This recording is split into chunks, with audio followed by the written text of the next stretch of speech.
So, would you just like to start by saying who you are, introducing yourself for anyone who might not know? Well, good morning, everyone. My name is Fiona, or Fee, and I live in Holbrook. And I work for St Elizabeth Hospice as a fundraiser. Born and bred in Suffolk, and it's just a little bit of intro about me. I've got a little girl, Hope, who's nearly 6, and she's amazing. She's joyful, she's happy, and just a little bit about me at the moment. Could you tell us a little bit about how you came to know Jesus in your own life?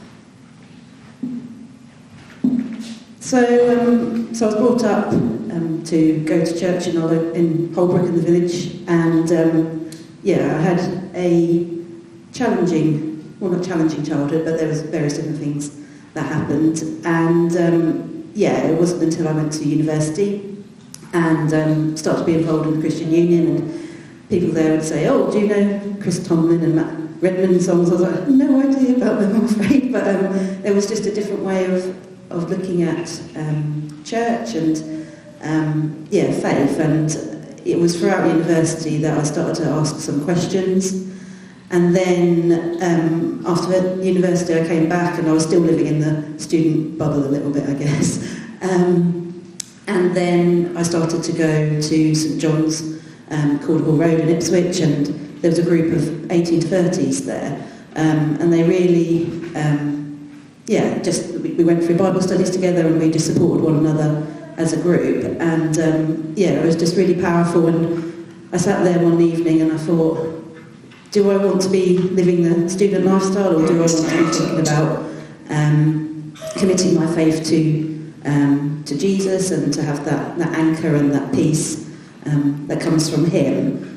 And I then met Mike, and we just hit it off straight away, and we started to go out, and but it was within a month of Mike and I dating that my dad was diagnosed with a terminal brain tumour, that really hit me hard. I had to, just didn't really know where things were going to go with, how long it would be, and Mike and I, we got engaged quite quickly within 3 or 4 months of being together, and my dad died a couple of months after that. But it was during that time that I just really sensed this,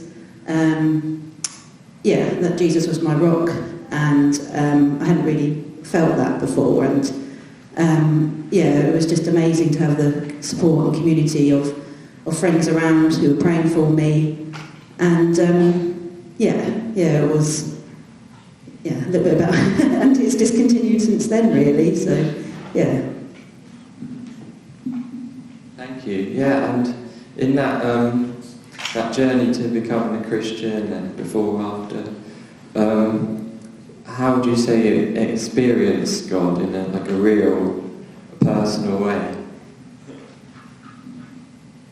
So Mike and I, we married in July 2011, and we decided quite early on that we wanted to think about having a family. That was really important to us. We both loved children, and it just wasn't happening. And 3 or 4 years down the line, we looked into having IVF treatment, and unfortunately that failed, and that really hit us both as a couple. It was awful, just to hear Mike crying out to God and just singing, because it was just such a loss. It was like a miscarriage, and the pain that you feel from that, because you have so much expectation. But then a couple of months later, we had a complete and utter miracle of it was the first day Mike started at his new school, because he was a teacher, and I did a pregnancy test just, and I looked at him and I went, "Is that 2 lines?" And so I called Mike through and I said, "How many lines do you say on this?" And he said, 2. I was like, okay.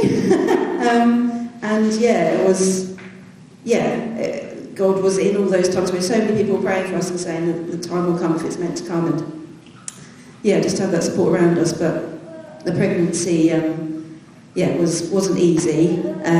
But on the 4th of May, Star Wars Day, 2016, our little miracle Hope was born, and she was called Hope for a very good reason. So that's just one part of feeling God all around all the time.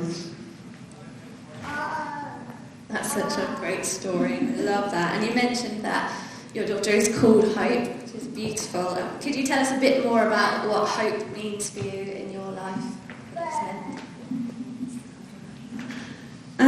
Hope for me is just the constant. It's in the uncertainty. It's the times when you have no idea what's happening. You just know that God is always with you. Last year I really struck, rock bottom mentally, and 6 months ago doing this at the front would have been really would have been impossible. I couldn't even imagine doing it. Public speaking for me isn't something I usually struggle with. I have to do it in my job and it's fine, but the thought of coming up and talking to you all this morning would have been completely overwhelming. So hope for me is just knowing that God is with us, walking with us, holding us in every circumstance, and we can cry out to him. It's also, I believe, those times when it's really tough that you know that you will get through it, and in some way it will help others, and in some way it will bring, hopefully, Jesus into other people's lives, but we just don't know. But that is the hope that we have in God, just building those seeds of love and community, really. Amazing. Well, Fee, for most of us who know you a bit better, we know that you've been through some incredibly challenging experiences in your life. So, would you mind sharing a bit about that? So I mentioned that Hope was born in May 2016. So Mike, he found a lump on the back of his neck in March, a couple of months before having Hope. And initially he was told that it was a myeloma and it was going to be taken out in the summer, and that was fine. But after I had Hope, it was, I had to be looked after myself because of birth and everything. But 10 weeks after she was born, Mike had more lumps come up all over his body, and it was getting investigated further.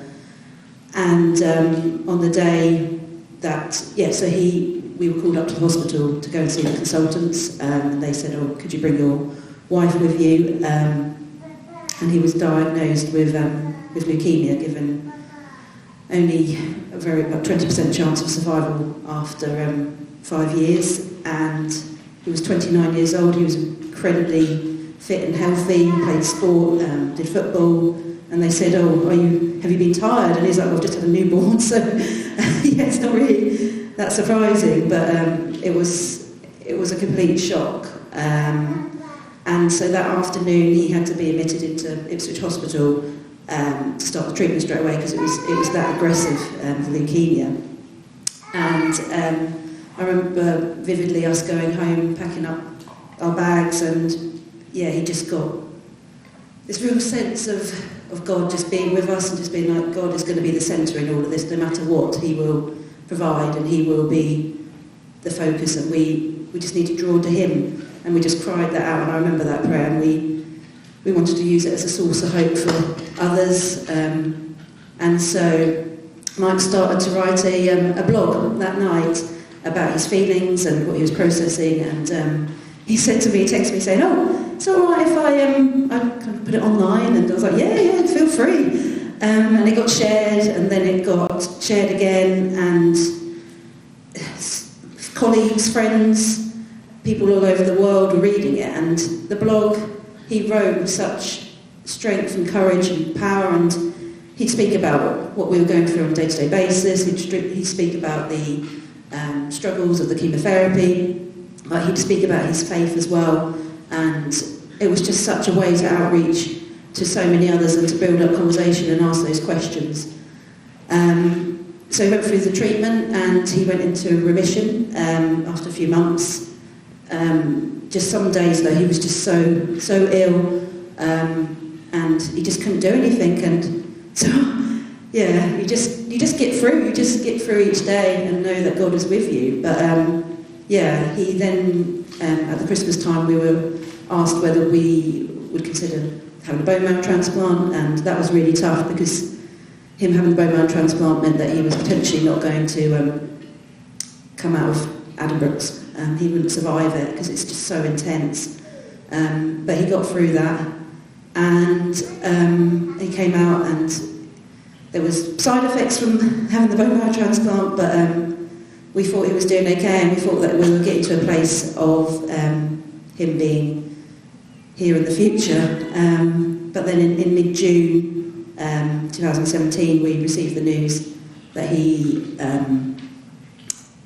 that there wasn't much more that they could do. He'd relapsed, and we had to have those really difficult conversations about the future of him potentially not being here anymore.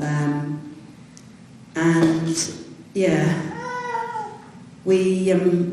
it was just, all we could do was just look to Jesus and just ask for prayers, really. And it was just so powerful to know that peace that came from knowing that there was prayers all over the world for us.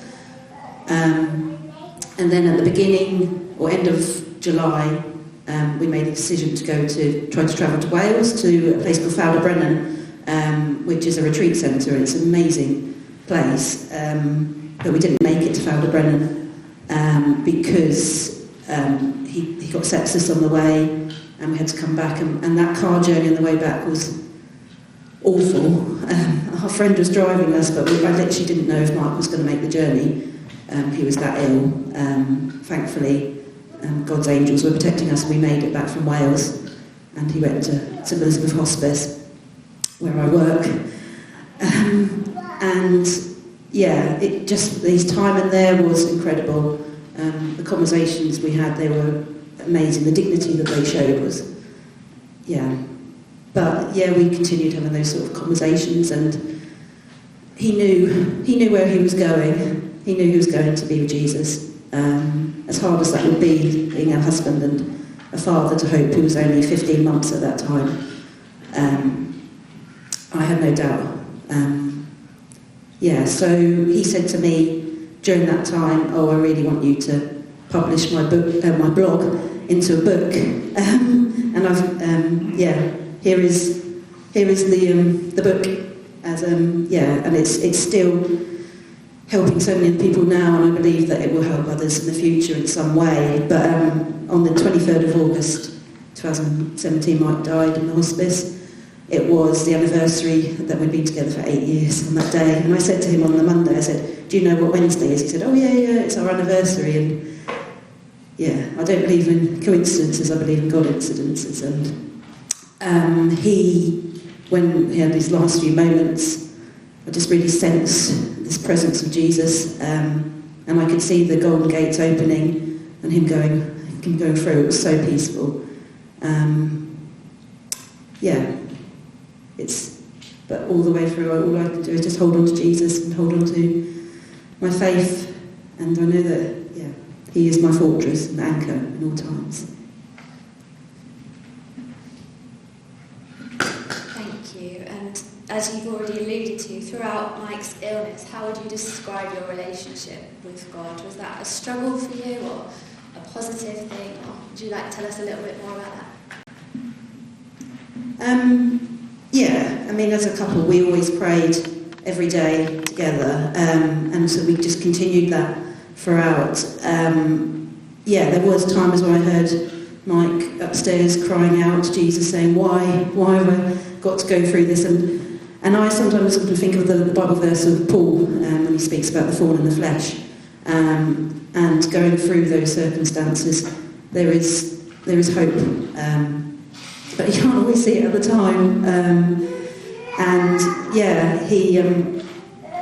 There was times where I don't know. It's just this real sense all the time that he is there, and you can't always describe it. And I sometimes think if we hadn't had Jesus, where would we be? It would be yeah, it'd be really, really tough. So, yeah, it was the prayers that we had from many others and the conversations, and I believe that the conversations are still, 4.5 years later, they're still prevalent, and I'm more than happy to share our story. If it brings hope to somebody in some way, whether they're finding things really tough or we don't know what the future holds, but knowing that joy of Jesus, sometimes it might sound hard hearing that, there's the joy in Jesus, it's just knowing, yeah, that ever-presence.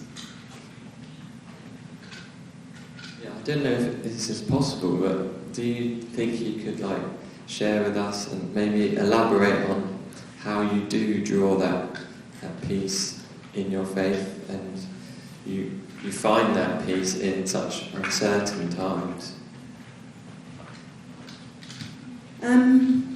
I think it's just looking to the cross, the sacrifice that Jesus made for us, and just the love that knowing Him is, it's those times I like reading my Bible and going through the notes, and just a regular conversation with Jesus, really, just knowing.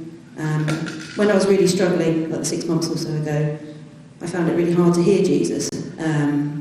But I knew He was there, but I just couldn't always, but it's just in all times, really, every day, just walking alongside. And we all have challenges and times of joy and times of sadness, but it's just always looking to Him, really, and having conversations with others. It's praying together as well is just amazing, and praying with hope. We pray together whenever we see ambulances, which is it's just good habits to get into, I think, really, and that's something that Mike and I we did as a couple, but I try to continue as well. So you mentioned about Mike writing his blog and you turning that into a book, and it's just so great that you both felt you were able to share your journey. And is there anything you want to say more about that, perhaps how people can get hold of it if they want to read it or anything like that? So Mike wrote a lot in the blog, which is wonderful, and some days he'd have to say to me, can you just put a note on the blog that I'm not well enough to write tonight, I'll write it in the morning. And I still have today people coming up to me and saying, oh, I read the blog, and I was like, I don't know who you are, I'm really sorry. But it's just, which is amazing. So I went through the blog and had to chunk quite a lot of it down, otherwise it would be a couple of 1,000 pages long. But going through it was hard, just rereading it all and the process of that. So it was out in the public domain last January, and you can find it on Amazon. It's called, same as what Mike called it as the blog on the day-to-day basis, Diary of a 20-something Cancer Fighter. It's either as a physical book or as a electronic version. But I just really pray that it continue to touch people in some way and have those conversations. And it's my story, but I think it's a story that will, in some ways, it might sound strange saying it help others, but I really hope that it does. In some way. We don't know what way, but God does. Thank you. I think this is our last question. I don't know if we have time for any more. How do you think the blog will? In what ways do you think it might help people if they read it? What's your hopes? Because it's such an amazing story, and that you could do that for Mike in a way. And what do you hope for everyone who reads it? What do you hope will come from it? One of the things he said to me was, I'd also hope to read it one day. That'd be amazing. But as you read through it, you just see the Bible verses. You see the pain. You see the courage. You see the everyday moments. But you see Jesus in His words. And Mike says in it that he didn't always necessarily go around saying to people, "Oh, I'm a Christian," or but it was just in those times, of the ups and the downs. I just really hope that it does help others in some way, and just bring in a conversation in some way, and just being able to talk about it. Really, it's not something that I want to hide, because it's our story, and if it helps others, then it's doing what in some ways he inspired others, and hopefully the blog and the book does that as well. Thank you so much for sharing with us all this morning. I know you said you don't find it easy, but you're so coherent and clear, and it's been such a powerful message of peace, so thank you for having the courage. And